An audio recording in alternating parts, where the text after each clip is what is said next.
Bienvenue sur Talents Précieux, le podcast de la réussitologie, l'art des comportements de la réussite. Je suis Amélie Dag. Avec mon associé Perrine Corvézier, je dirige Human Learning Expedition, le cabinet de conseil et de coaching qui produit ce podcast. Talents Précieux illustre la mise en œuvre des comportements qui mènent aux réussites dans le contexte professionnel à travers le témoignage d'un invité différent à chaque épisode. Vous retrouverez les références de cet épisode sur notre site humanlx.com, humanlx.com.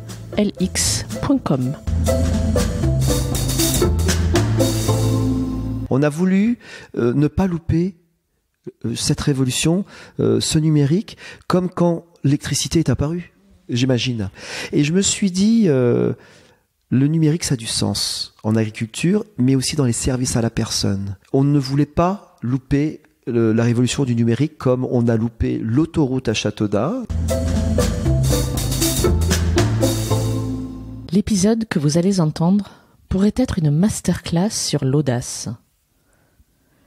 Xavier Marin y raconte la transformation qu'il a orchestrée pour faire du lycée agricole de Nermont, situé à Châteaudun et à Nogent-le-Rotrou en Eure-et-Loire, un lieu où on invente et où on enseigne l'agriculture du futur. En écoutant la passion qui se dégage de ces mots, on a du mal à croire que Xavier soit arrivé au lycée de Nermont par un hasard de carrière, il y a presque 25 ans. L'incroyable succès qu'est la modernisation de cet établissement, Xavier le présente comme un effort collectif. On comprend quand même que c'est lui, le visionnaire, qui a su voir dans le numérique une opportunité là où d'autres sentaient une menace, et qui a osé prendre son bâton de pèlerin pour aller chercher des partenaires au-delà des clivages de chapelles et des silos. Aux jeunes, Xavier présente l'école comme une chance. S'il est trop modeste pour l'avouer, vous comprendrez comme moi que l'école au sens large du terme a la chance d'avoir en son sein des hommes aussi audacieux, dynamiques et fédérateurs que Xavier Marin. Bienvenue au lycée de Nermont et bonne écoute. Xavier Marin, bonjour. Bonjour madame. Merci de me recevoir. Je vous en prie, c'est un plaisir. Au lycée de Nermont à Châteaudun. Est-ce que vous pouvez expliquer à nos auditeurs où nous sommes ? Alors vous êtes à Châteaudun, au lycée agricole privé de Nermont, donc un établissement scolaire qui est sous contrat avec le ministère de l'Agriculture et qui forme des jeunes dans le domaine de l'agriculture, les services à la personne, l'environnement, l'aménagement de l'espace, le monde du cheval et le numérique. Un établissement qui propose des formations de la 4e jusqu'au BTS, et aussi bien pour des élèves, des apprentis et même des adultes, puisque nous développons aussi la formation tout au long de la vie. Vous avez eu la gentillesse de me faire visiter ce site qui est incroyable de diversité. En fait, j'ai vu un atelier de soudure, une ferme pédagogique, un amphithéâtre, des pièces avec des ordinateurs partout. C'est incroyable tout ce que vous faites en fait sur ce lieu. Tout à fait, oui. On a pris le temps de visiter parce que pour vous plonger dans l'ambiance, l'atmosphère de notre établissement, donc on a parcouru une dizaine d'hectares. En peu de temps, donc c'était vraiment rapide. Mais bien évidemment, c'est là qu'on constate, quand on visite, la diversité et tous ces supports qui sont les plateaux techniques pour apprendre, en plus du cadre que tout le monde imagine, les salles de classe, les salles d'enseignants, la salle de restauration et tous les équipements sportifs. Mais c'est vrai que notre force à nous, les lycées agricoles, à l'enseignement agricole, c'est de devoir accompagner le jeune dans la découverte professionnelle au moment clé, dès la 4e, et puis aussi d'avoir un enseignement crédible pour apprendre sur le plan professionnel, parce qu'on est en lien avec la profession, et il faut être doté d'équipements adaptés, en plus de ceux qu'on va visiter à l'extérieur. Donc, ça, c'est important d'avoir toujours cette idée, quand vous êtes dans un établissement comme le nôtre, pour déceler les meilleurs plateaux techniques qui pourront vous servir Mais à un moment, il va falloir aussi vous dire, on peut pas investir dans tout. Il faut aussi travailler avec des partenaires. En tout cas, je vous ai pas montré la ferme pédagogique. On l'a vu de loin. On l'a vu de loin. Et c'est vrai que le lycée agricole a commencé par la ferme de Montdoucet. La ferme de Montdoucet, qui est composée de 90 hectares et qui était une force qu'on a préservée, parce que c'est coûteux d'avoir une exploitation pédagogique, pour permettre à nos jeunes de pouvoir régler le matériel, donc le nettoyer, le maintenir, c'est de la maintenance, et de participer aux travaux des champs, puisque nous avons une majorité de jeunes qui viennent pour ici en formation pour devenir agriculteurs, et il faut aussi de la pratique, parce que ils peuvent vite décrocher. Et bien évidemment, il y a aussi des temps en classe incontournables, beaucoup de théorie, parce qu'il faut bien savoir que même si on a un enseignement professionnel, il faut avoir les bases. Il faut que les matières générales, on les maîtrise. Le savoir-faire, c'est bien, mais il faut comprendre ce qu'on fait. Et puis, ça aide énormément quand on a cette culture. Vous êtes directeur de ce site depuis 11 ans. Tout à fait, 11 ans. Mais je n'ai pas toujours été directeur dans la maison. On peut parler de maison. En tout cas, je suis arrivé ici en 1995 pour remplacer un professeur qui était l'enseignant de sciences et vie de la Terre. Remplacement 95, moi ça me rappelle donc un contexte très compliqué pour trouver du travail avec un diplôme. Je suis ingénieur en agriculture, donc j'ai réalisé 5 années dans une école supérieure qui est l'ESITPA, et c'est vrai que sortant de l'école et des obligations militaires, je me suis dit, je voulais vraiment faire de la sélection, l'amélioration des plantes, et c'était compliqué, c'est un secteur saturé au niveau des postes de sélectionneurs et surtout assistant sélectionneur à l'époque. Et je me suis trouvé par hasard ici pour remplacer le professeur de sciences et vie de la Terre. Et c'est vrai que je voulais pas forcément me destiner à cette carrière qui était celle de l'enseignement. Et une année plus tard, j'ai eu aussi le renouvellement, donc une année de plus, et j'ai accepté. Et c'est vrai que je me suis vite intéressé à cet univers, cet environnement de la formation, alors que j'en sortais effectivement, mais professionnel. J'ignorais vraiment ce qu'était l'enseignement professionnel, en l'occurrence agricole, parce que moi j'ai pas suivi cet enseignement. J'ai fait l'enseignement général, un bac scientifique au lycée Marceau de Chartres. L'école d'ingénieur après, c'était avec une prépa intégrée. Donc c'est vrai que j'ai découvert l'agriculture parce que j'étais d'origine agricole. Je l'ai découverte en tant que fils d'agriculteur. Et c'est vrai que je n'avais pas fait de stage en tant que stagiaire comme les jeunes ici sur une exploitation pour faire la moisson. On le faisait à la maison. Et j'avais loupé je dirais...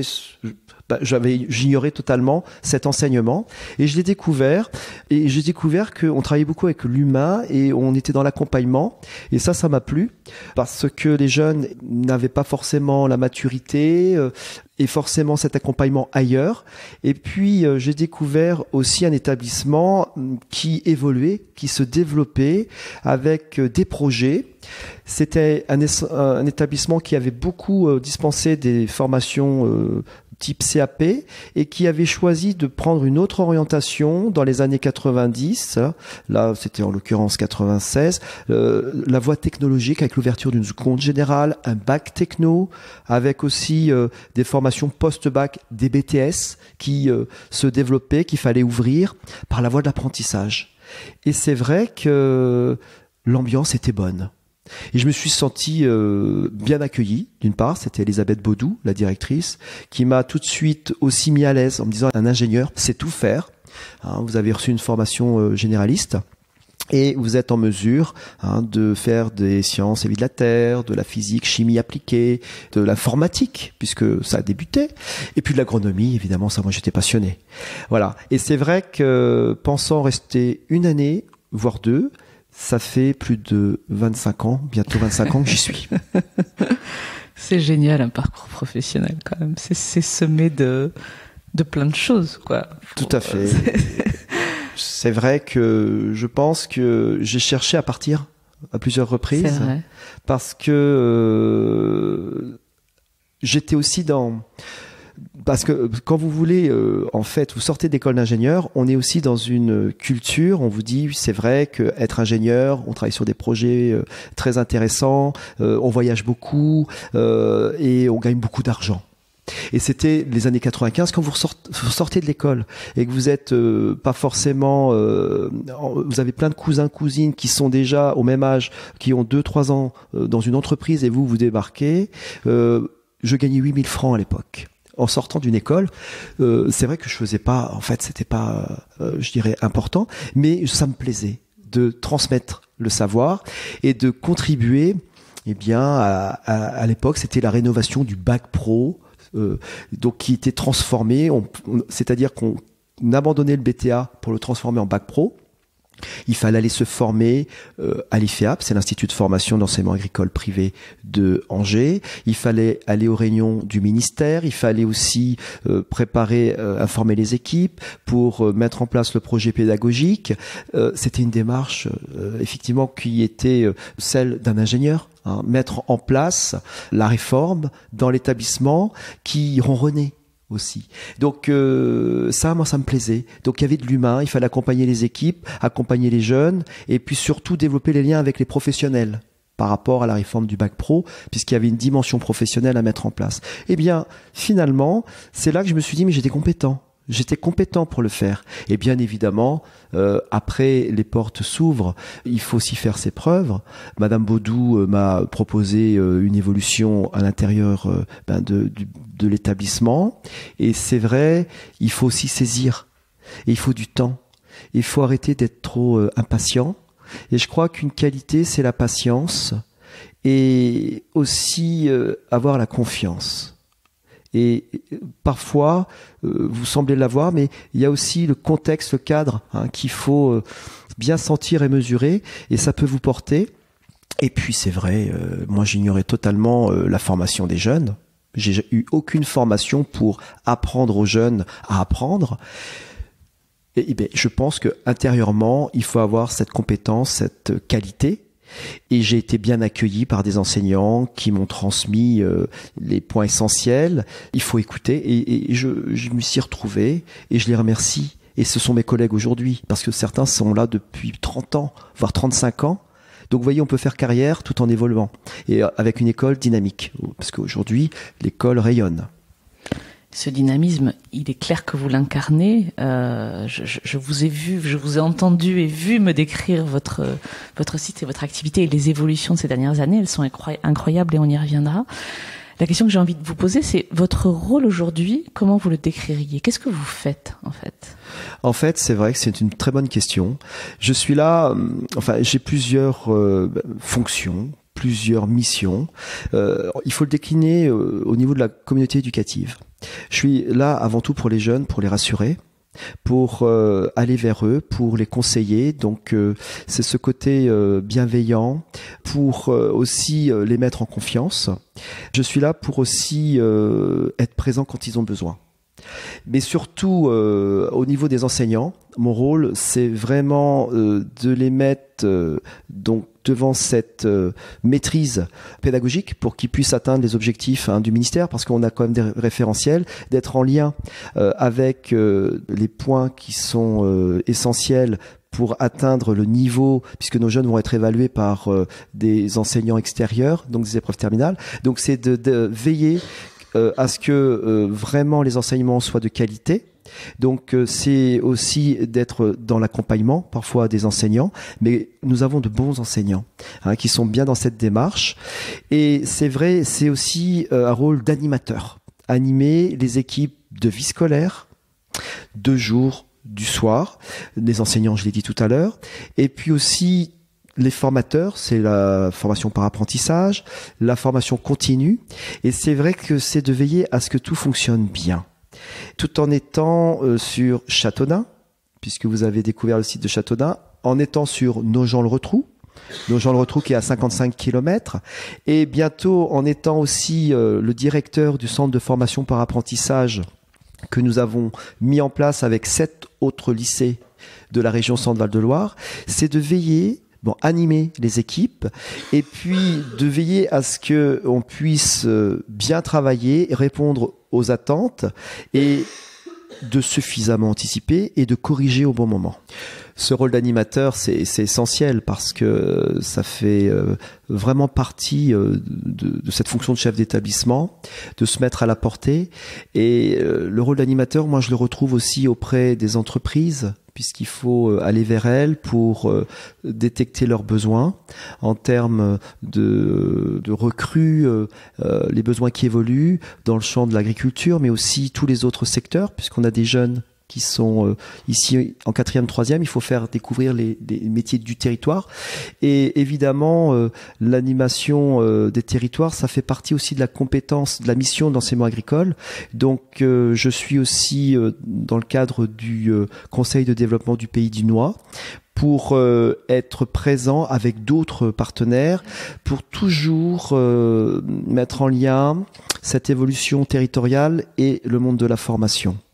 Et animateur, accompagnateur, ça aussi c'est important de toujours avoir ça en tête avec le conseil d'administration, parce que l'école de Nermont est dirigée repose sur une structure associative.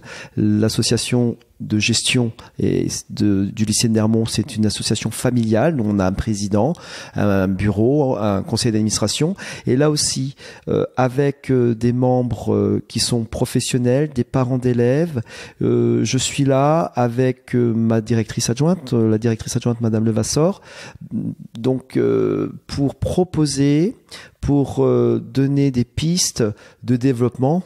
Et c'est vrai que parfois ils me demandent de me calmer, ou de nous calmer, parce qu'il y a toujours beaucoup de projets, mais il y a aussi cette confiance.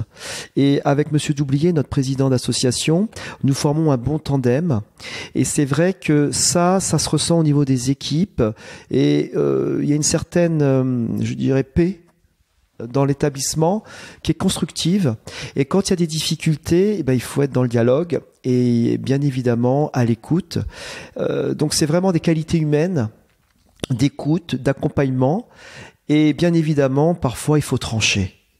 Il y a des situations compliquées qui paraissent compliquées, mais quand vous êtes dans la bienveillance, et puis aussi il faut toujours regarder l'autre, non pas comme une menace, mais plutôt une chance, même quand c'est compliqué. Bon, ça, c'est des valeurs qu'on a intérieurement, que j'ai aussi, que je vis au quotidien. Sinon, on serait toujours en conflit. Je pense que, voilà, on arrive à co-construire et à rassurer, à avancer. Mais moi, la chance dans mon métier, c'est d'être en lien avec beaucoup de personnes, d'être en lien avec des professionnels, des acteurs du territoire, des familles, des élèves, des entreprises, et le fait de rencontrer. La rencontre, il faut toujours l'oser, hein.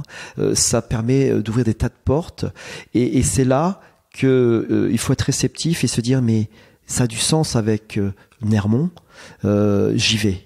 Et il faut aller dans ce sens. Alors, il y a des opportunités, il y a des menaces, et c'est vrai qu'on m'a toujours appris que quand il y a une menace, il faut essayer de l'inverser pour que ça devienne une opportunité, ce qui n'est pas facile, hein, à l'instant T, mais il faut vraiment ensemble retourner la situation, hein, pour qu'elle donne du sens encore plus à notre établissement, à notre territoire.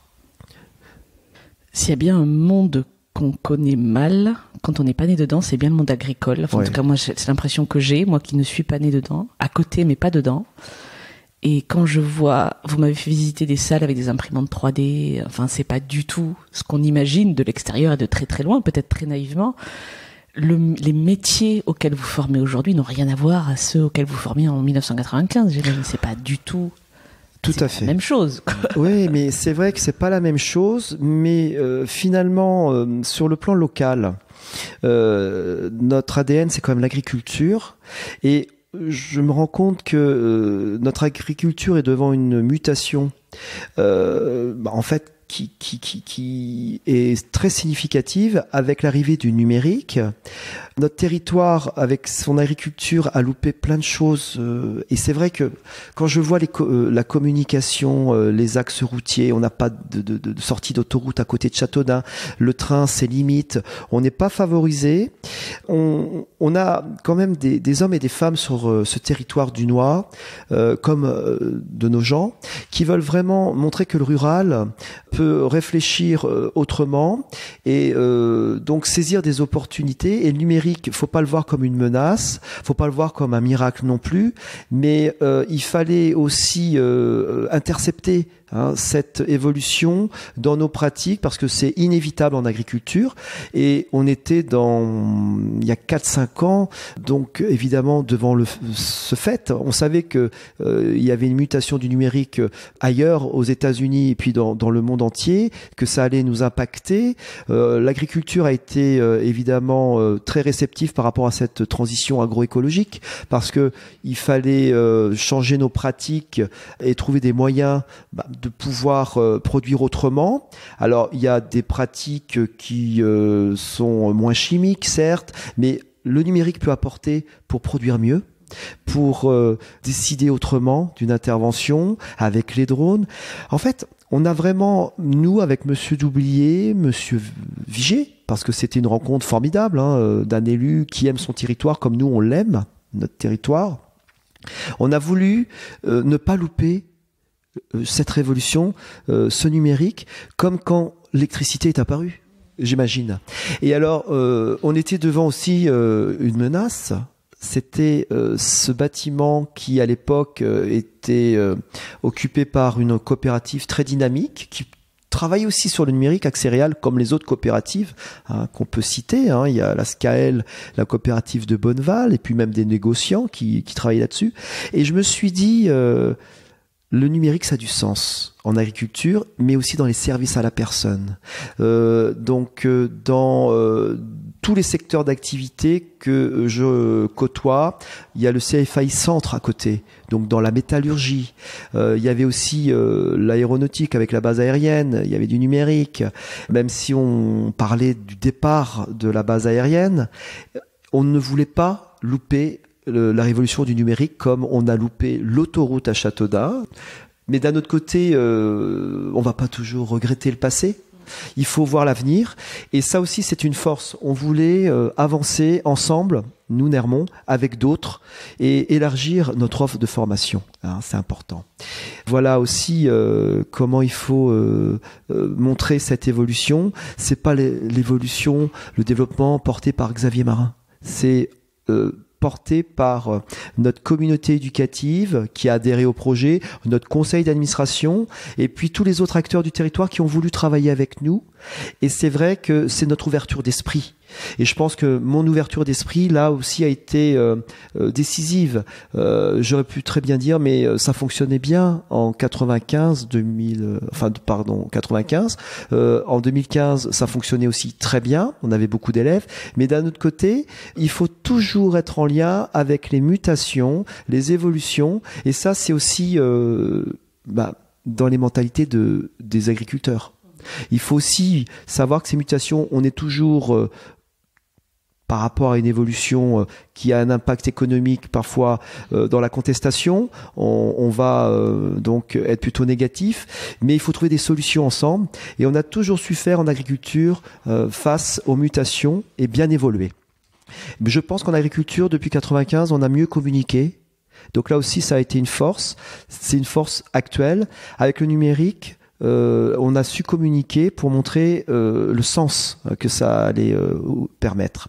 Et du coup, c'est pour ça qu'on a ouvert ce BTS système numérique avec l'option informatique et réseau.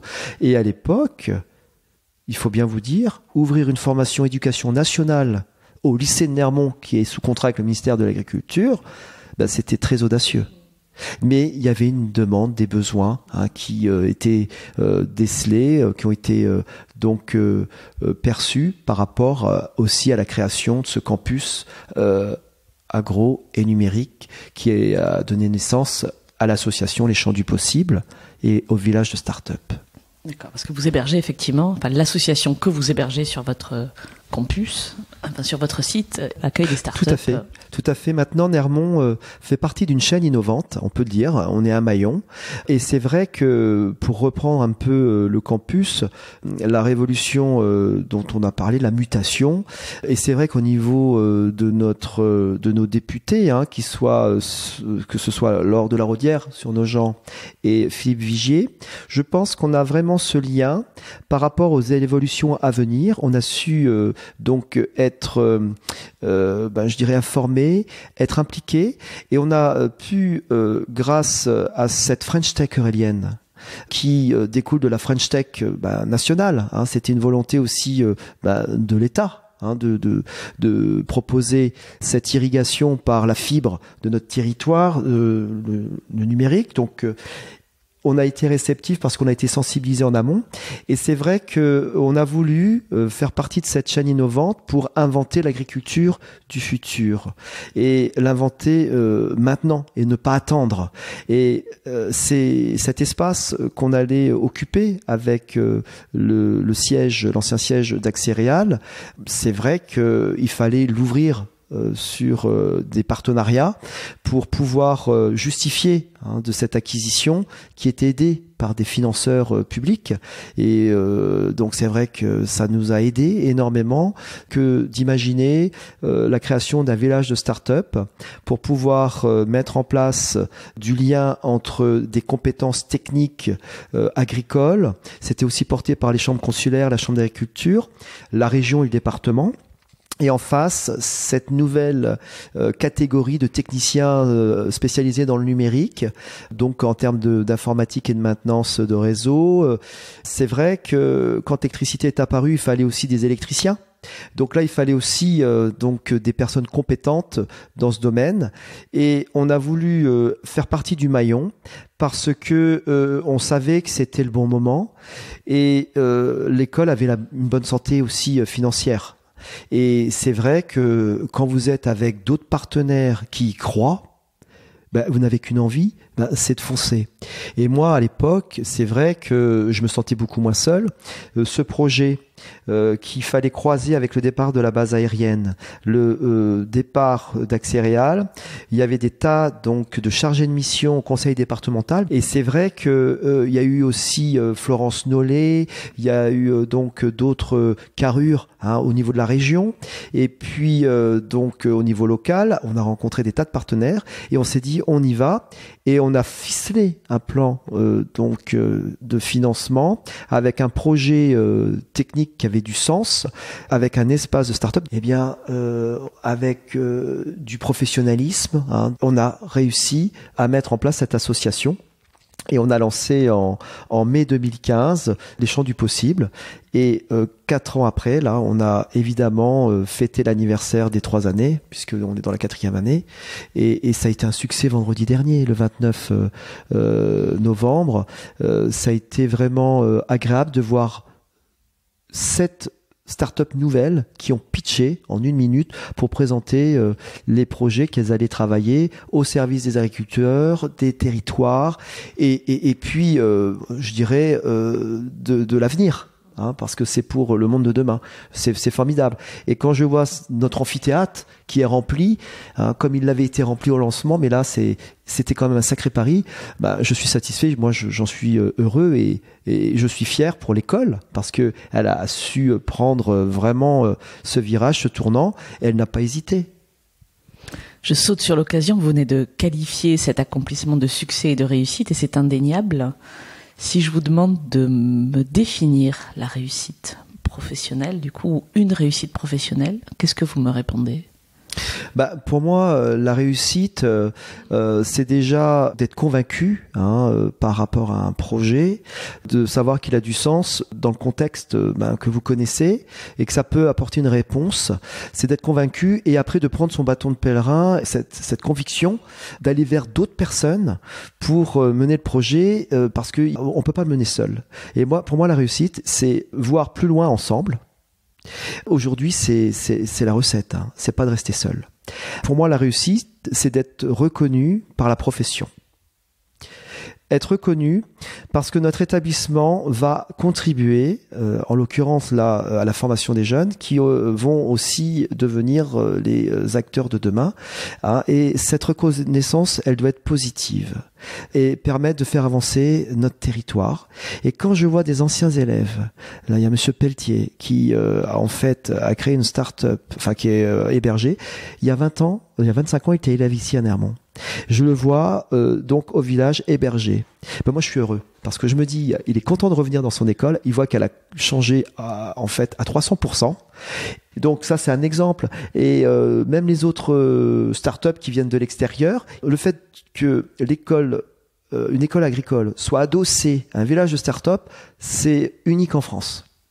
Et là aussi, le village ICA, donc c'est la labellisation, le crédit agricole. Donc ça a été une volonté dès le départ d'associer le maillon de la formation. Et moi, je suis content de voir que la réussite, c'était d'associer le monde de l'entreprise à cet outil de formation, à intégrer le grand E du mot entreprise au cœur du lycée dans ce village. Ça c'est une force et c'est un moyen de reconnaissance et je trouve que c'est ça, c'est de créer ce lien et de plus alors on le fait encore, d'être toujours dans la recherche d'aller vers l'extérieur pour rencontrer l'entreprise. Là aujourd'hui les entreprises viennent et donc les élèves vont même assister à des conférences. Donc c'est cette reconnaissance et ce lien. Et moi je le dois vraiment à tous ceux qui nous ont fait confiance et avec qui on se sent bien, hein, comme nos acteurs professionnels, privés, publics. C'est ce partenariat public-privé. Il faut aussi sortir de ces œillères, de se dire il y a l'enseignement agricole, public et privé d'un côté. Non, on travaille ensemble. C'est de sortir de cette guerre. On est là avec les mêmes jeunes, avec les mêmes professionnels, avec les mêmes populations et on a besoin ensemble d'être associés pour avancer. Réussir, c'est être ouvert vers l'extérieur et c'est comme ça que la reconnaissance viendra. Et seul, je n'y serais pas arrivé. Et aujourd'hui, seul, je n'y arrive plus. Donc là aussi, je réussis parce qu'il y a une équipe qui a été mise en place pour que ensemble, on puisse assurer les formations sur notre territoire en statut scolaire, en apprentissage, formation continue, notre ferme aussi pédagogique. Donc on a un chef de culture, on a aussi des gîtes. Nous avons aussi cette association Les Champs du Possible, mais ça c'est un partenaire, donc c'est pour ça qu'il fallait une structure à part. Et puis j'ai aussi Nogent-le-Rotrou, il fallait aussi un responsable de site. Voilà, en fait, la réussite c'est aussi avec le temps, mettre en place une équipe sur qui vous pouvez reposer et qui peut aussi réfléchir avec vous à l'avenir, en restant en lien avec le conseil d'administration et l'évolution nationale. Il y a quand même aussi à être en lien avec ce qui se passe là-haut. Voilà. Donc c'est vrai que c'est lié à l'ouverture du chef d'établissement, et tout en restant en lien avec ces jeunes et en ayant le contact. Il ne faut pas que la réussite elle repose sur vous seulement, mais il faut bien s'entourer. Et au regard de votre parcours professionnel à vous, quelle est la réussite parmi vos réussites, parce qu'il y en a forcément plusieurs, qui est la plus emblématique, celle qui vous vient à l'esprit là? La réussite la plus emblématique, c'est d'avoir transformé le lycée dont on dispose sur le campus avec les équipements modernes. Je trouve c'est d'avoir transformé le bâtiment qu'est l'ancien siège en lycée du futur.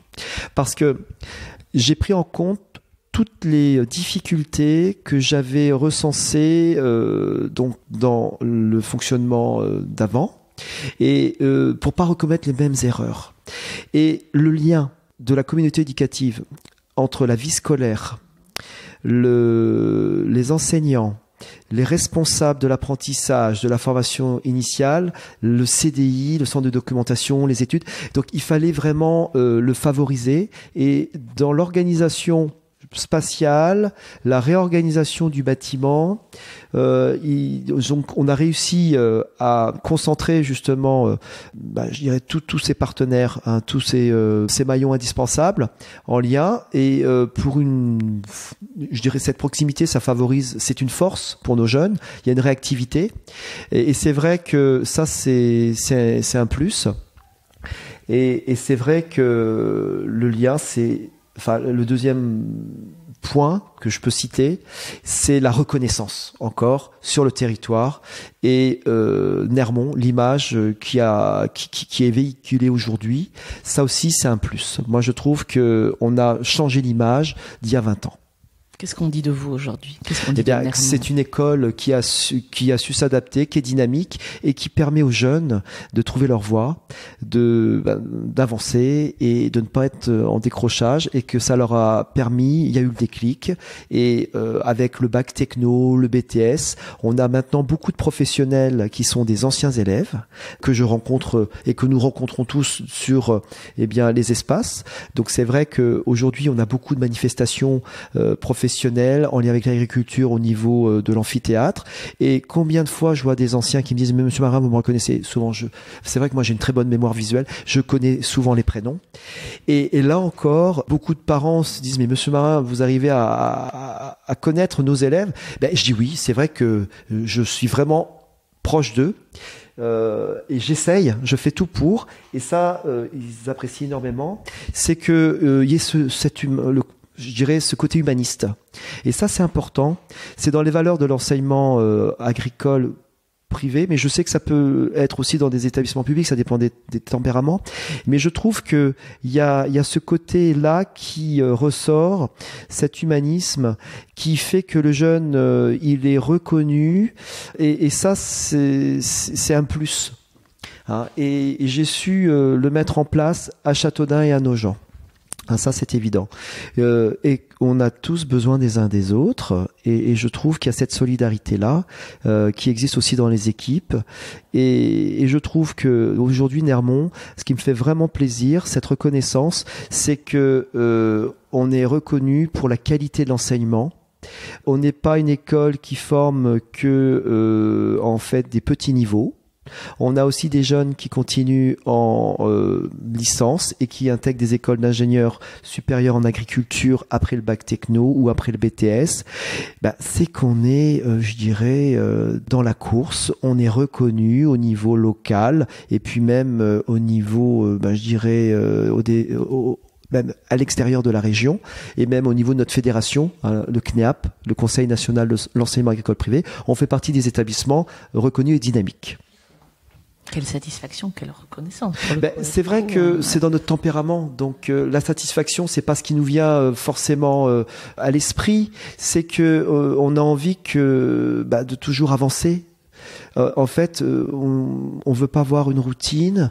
Nos équipes aussi sont dans ce schéma-là, dans cette mouvance. Je trouve que c'est un petit peu le reflet des tempéraments des uns et des autres, et avec du personnel impliqué. Et je trouve que ça, j'ai réussi à impliquer, à faire en sorte que tout ne repose pas sur une personne. C'était un peu le fonctionnement d'hier. Je le sens bien, parce que on est passé du jeu au on, au nous assez vite. Vous me répondez en disant nous. Oui, on sent bien qu'il y a un collectif derrière. Oui. Comment vous avez réussi ça, justement, à fédérer des gens autour de vous dans ce projet qui est quand même un peu fou à la base? Alors, en fait, c'est vrai que fédérer, c'est parce que je vous dis, on est une équipe et il faut rendre compte, il faut les associer à tout niveau. Et je pense que le bon tandem que je forme avec Monsieur Doublier, c'est aussi la force. Par rapport au projet qu'on met en place, et on associe donc les enseignants, les formateurs de manière régulière, et on a besoin d'eux aussi pour que le projet puisse prendre et puis avancer, se concrétiser, et c'est d'être dans la transparence et dans le rendre compte, et puis il faut aimer je pense qu'il y a cette passion. Et moi, c'est vrai que tous les matins, quand je regarde par la fenêtre, quand je suis là, que je m'installe, je me lasse pas. J'aime Nermont, c'est vrai que ça, je dois le dire. Et ma femme me le dit toujours, est-ce que tu pourrais vivre la même situation ailleurs, ou faire ce métier ailleurs? En fait, je pense pas. Je suis attaché donc à ce cadre, c'est magnifique. Et là, nous regardons par la fenêtre et effectivement, la vue sur une verdure magnifique, des arbres. Ouais. Moi, j'aime beaucoup en fait cet espace. Donc, on l'a fait évoluer avec les élèves. Vous voyez, il y a un hôtel à insectes donc, qui a été réalisé par un enseignant qui est plutôt menuisier avec des jeunes qui ont construit cet hôtel à insectes qui est important depuis une dizaine d'années. Le massif ici, c'est Monsieur Fauve. C'était avec des élèves il y a plus de 10 ans. Il est parti à la retraite. Il a conçu le projet. Il a aménagé. On a su rendre agréable l'école. Et c'est vrai que par rapport à ça, je pense que j'aime beaucoup Châteaudun, ce territoire, parce que je suis né à Voves. Donc je suis originaire de la région et toute ma famille est et belle famille, on est donc sur ce territoire, mais il y a aussi tout ce relationnel, c'est professionnel et je me dis j'aime beaucoup Nermont, je l'ai vu se développer et puis je me pose toujours une question, je dis mais il commence peut-être à se lasser d'avoir le même directeur. En tout cas, moi, je me lasse pas, mais le jour où je vais me lasser, peut-être que je changerai pour faire complètement autre chose. Mais je me vois pas faire autre chose ailleurs pour l'instant, parce qu'il y a toujours des projets. Et puis, j'ai posé la question à la maison. Je dis, ce serait pas mal que pourquoi pas aller en Auvergne, à Saint-Flour, il y avait un établissement à reprendre. Et donc les enfants me disent tu sais nous papa on aime bien, on a tout notre réseau et tout. Je dis oui c'est vrai. Et je leur pose la question. Et si je devais changer de métier, je pense que je deviendrais peut-être, je franchirais peut-être le pas pour peut-être reprendre une exploitation, mais pas pour travailler seul. Je me dis j'en avais pas la maturité il y a 25 ans. Parce que le contexte était différent au niveau familial. Et je me dis finalement, quand je vois tous ces agriculteurs qui sont des producteurs, mais aussi des développeurs avec le campus, mais c'est vrai que moi j'avais peur de rester replié sur moi-même. Et puis il n'y avait pas à l'époque l'opportunité. Mais je dis ça m'aurait pas déplu aujourd'hui par rapport à la qualité de vie et puis aussi à l'éducation des enfants. Donc ça aussi, je me dis ça aurait été aussi un moyen d'éduquer nos enfants plus avec la terre, parce que moi j'ai été éduqué avec la terre, avec des grands-parents qui nous ont éduqués, en fait il y a ce bon sens agricole, et avec ma femme souvent on se dit mais peut-être qu'on l'a perdu ce bon sens avec cette société de consommation. Il faut qu'on prenne du recul, faut pas qu'on éduque forcément comme tout le monde le fait, c'est facile. Et c'est vrai que moi j'entends toujours ma grand-mère qui était agricultrice, qui était de 1911 et qui me dit tu sais, nous on a vécu plein de choses, on a vécu la guerre, vous n'avez rien vu. Vous n'avez rien vu, mais je veux pas que vous connaissiez cet épisode-là, mais c'est vrai qu'il fallait être économe, il fallait avoir ce sens, de la gestion, et c'est vrai qu'il faut pas, pour eux c'était cette société de consommation des années 60, 70, 80, c'était pas normal aussi, ça allait trop vite. Il faut aussi garder les pieds sur terre. Donc c'est vrai que quand on voit un petit peu ce qui se passe en dehors de notre territoire, sur les autres continents, c'est confortable. Et il faut pas qu'on éduque à ce confort nos générations, enfin nos enfants. Et parfois moi je m'interpelle. En famille c'est pas facile parfois, mais d'un autre côté, avec le dialogue, donc l'écoute, faut pas négliger ce temps-là. Et parfois, je regrette un peu d'être trop pris, mais je le ressens pas moi que je suis pris, parce que je suis tellement. C'est un plaisir de venir sur le lycée. Faut pas que j'oublie mes proches. Vous avez cité beaucoup de noms de gens qui ont contribué à faire de ce projet une réussite. Est-ce que vous avez croisé au cours de votre parcours professionnel ou personnel une personne qui vous inspire encore professionnellement ? Ah oui, alors de toute façon, effectivement, une personne qui m'a beaucoup marqué par rapport au métier de chef d'établissement, il y a plusieurs personnes. C'est Elisabeth Baudou, qui m'a vraiment inculqué la ténacité en me disant, vous savez, Monsieur Marin, quand vous avez un projet, il faut prendre votre bâton de pèlerin, d'ailleurs c'est ressorti dans notre échange, et aller voir les politiques, aller voir les autres, expliquer, faire la promotion, et il faut aller vers les autres, ne pas rester que dans votre établissement.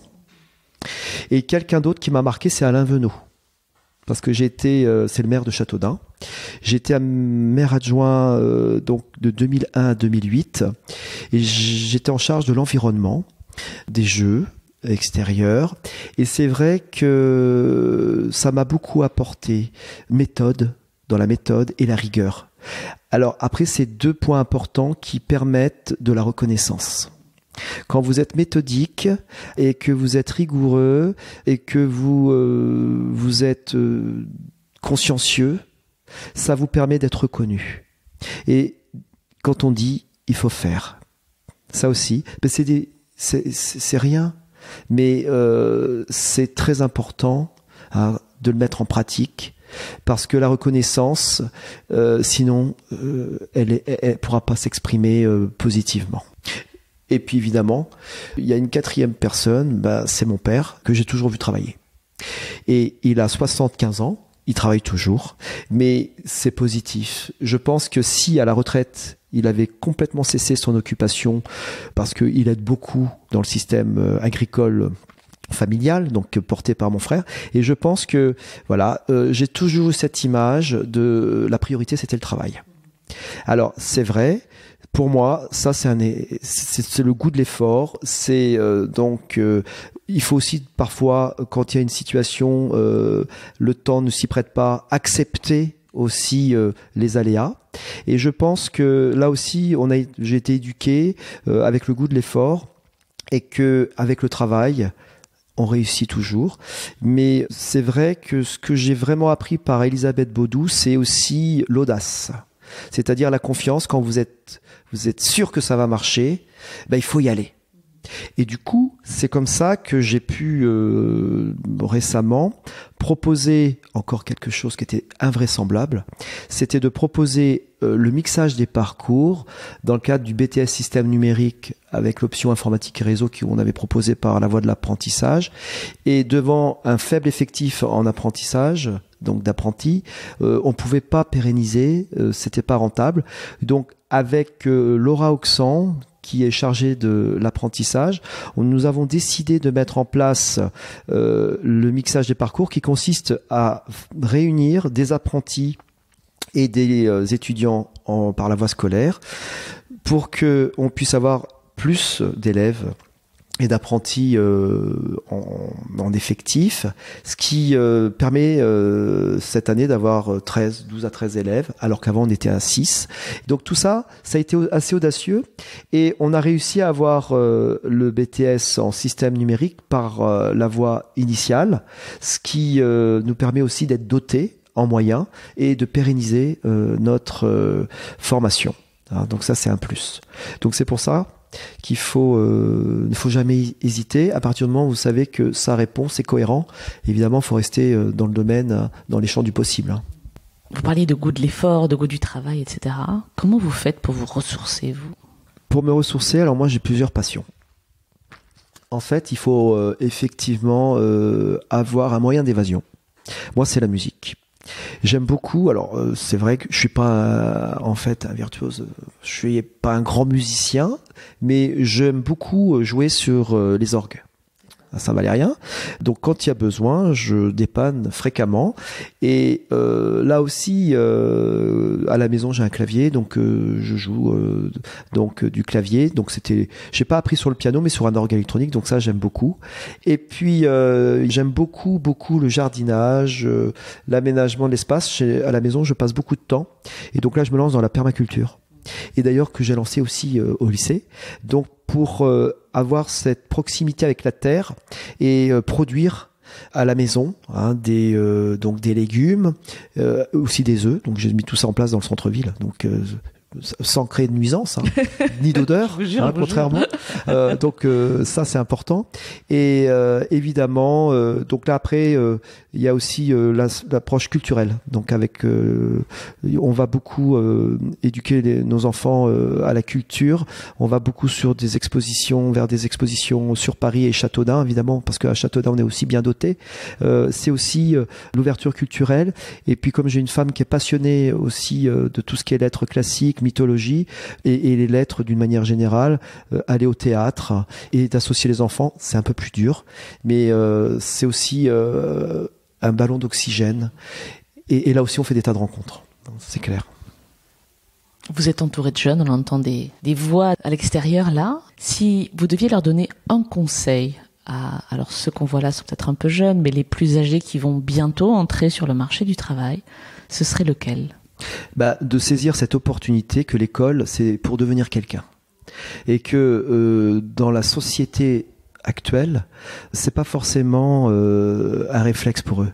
Et moi, c'est vrai que depuis que je suis allé au Togo, parce qu'on a un partenariat avec le Togo, j'ai senti que les jeunes de là-bas, pour eux, l'école, c'est l'opportunité, la chance de devenir quelqu'un.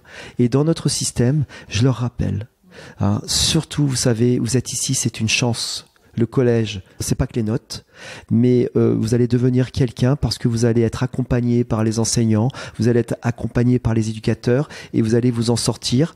Et bien souvent, on fait des miracles parce qu'on redonne confiance et on leur permet non pas de décrocher, mais de les ancrer dans le scolaire et de mettre en place ce projet d'orientation, de vie, et qui va effectivement les propulser ici ou ailleurs, mais en tout cas vers la vie active. Et ça, c'est important. Donc, c'est de saisir cette chance de l'école. On arrive à la fin de cet entretien. Qu'est-ce qu'on peut vous souhaiter pour la suite de votre parcours professionnel ? Alors moi, c'est clair que je reste en pleine forme. Parce que, évidemment, je ne serais pas celui que je suis aujourd'hui si j'avais apporté la maladie. Et on est entouré de personnes qui effectivement sont malades, et je remercie tous les jours le Seigneur pour être en bonne santé et pour que effectivement j'ai toujours cette force, cette volonté d'avancer. Et puis je me dis, si j'étais malade, je pense que le fait d'être dans ce cadre, c'est vraiment aussi une force. C'est vraiment aussi, ça fait partie de cette santé, je pense. Et vraiment la santé, et puis de pouvoir toujours voir, d'entendre et de parler et de me déplacer. C'est vraiment, on a des mains, une tête, des yeux, des oreilles, des pieds, c'est de les utiliser parce que c'est ce qui nous permet d'être actifs et d'exister. Merci. Est-ce qu'il y a autre chose que cette conversation vous inspire et qu'on n'aurait pas abordé ?